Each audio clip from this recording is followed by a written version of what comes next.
I'm Dr. B. This is Vitality Audit. I'm Dr. Sirisha Bhandaru. This is your space to pause and to reflect.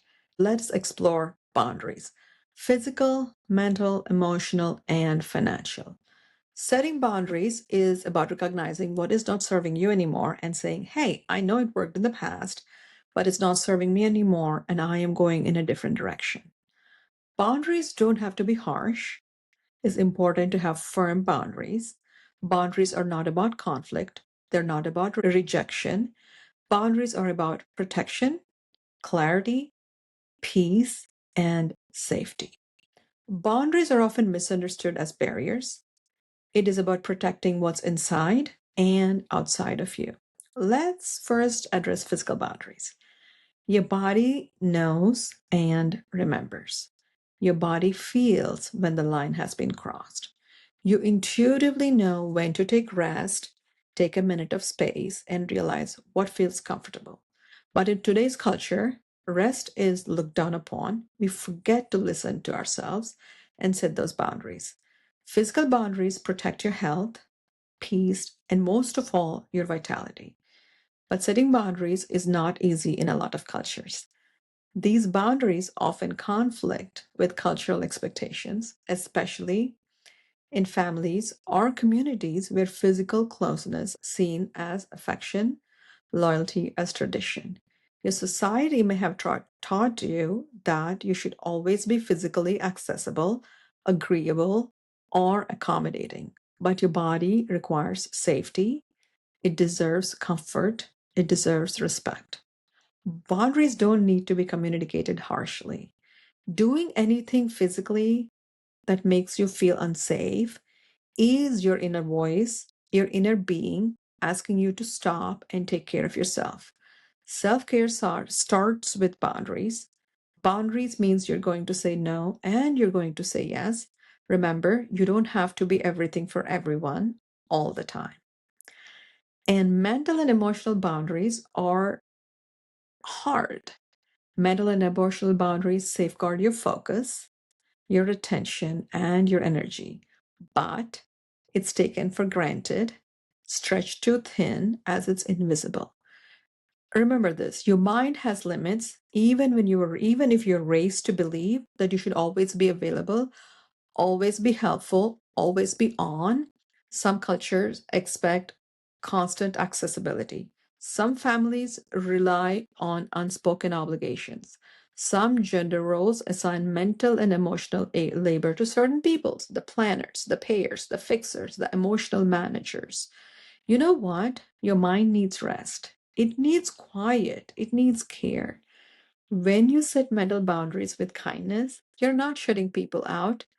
You're showing them you want to be present and grounded, not drained, not overwhelmed. And when others honor your mental boundaries, offer them gratitude. It deepens the trust, it builds the connection, it makes you feel that the boundaries are a teamwork and not barriers. Financial boundaries are like the hardest of all. It has deep roots in families, identities, cultures, self respect. It is hard to set financial boundaries. I'm not a master at it.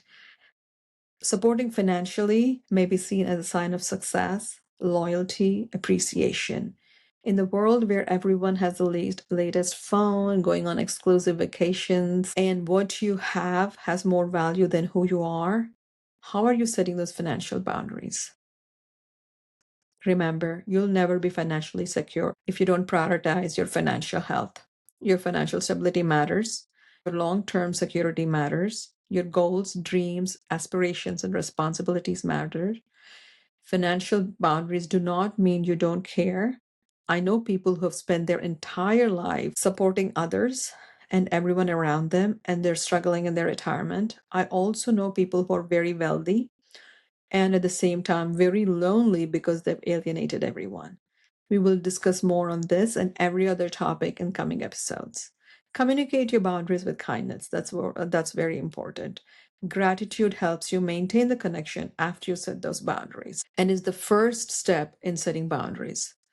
Now let's answer this. Why does it feel so hard even though it's the right thing to do? If boundaries are healthy, If boundaries are supposed to protect your peace and help you grow, if they're supposed to strengthen your relationships, why are they so hard? Because they force you to face your fear of disappointing, your fear of being misunderstood, your fear of conflict, your fear of breaking cultural norms, your fear of being labeled selfish. Let me tell you this, you're not alone. You're not wrong in finding this difficult. You're human.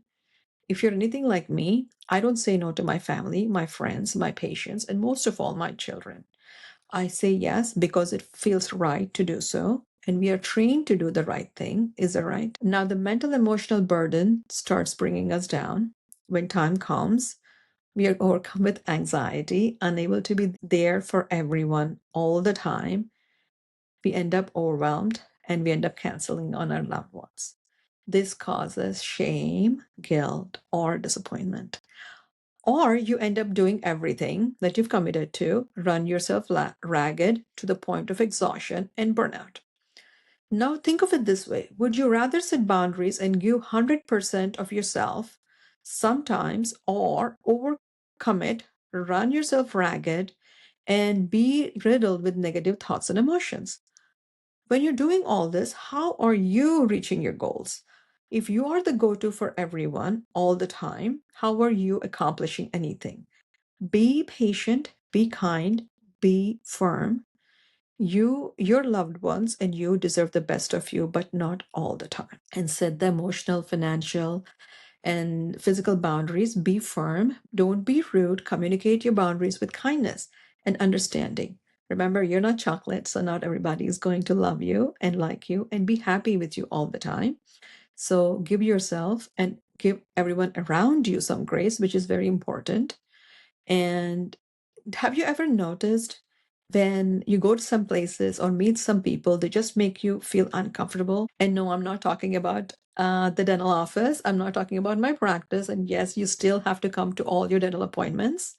But all jokes aside, notice the places where you feel tension, heaviness, discomfort. And this is your inner self telling you that something or someone is crossing the line. Acknowledge that feeling, sit in it. You don't have to justify it. You don't have to earn to acknowledge it. Your truth is enough. Boundaries delivered with gentleness and kindness are still boundaries. Your tone matters. Your kindness matters. Holding a boundary doesn't require anger. It requires consistency. Be kind, be firm, but when someone respects your boundary, even a little one, express gratitude. This is how you encourage others to respect your boundaries. Gratitude and kindness turns these boundaries into bridges. It also teaches people that your no is not rejection, it's clarity, it's care, and it's respect for them and for you. Now it's time to be honest. I was a yes and the go person for all my friends and family. I was tired, I was burned out, and on the edge all the time. And you know what? Everyone got the best of me but my loved ones. When I started setting my boundaries, a lot of my so-called friends didn't want to hang out anymore. I was their emotional punching bag. And it was when it was my turn to set the expectations, the new dynamic was not acceptable to them. But you know what? These boundaries helped me find my tribe. It may be a smaller one, but they respect my boundaries and they know what I want. Thank you for spending your time with me. Before you go, choose one boundary for today, for this week. Let's redo that. Choose one boundary for this week.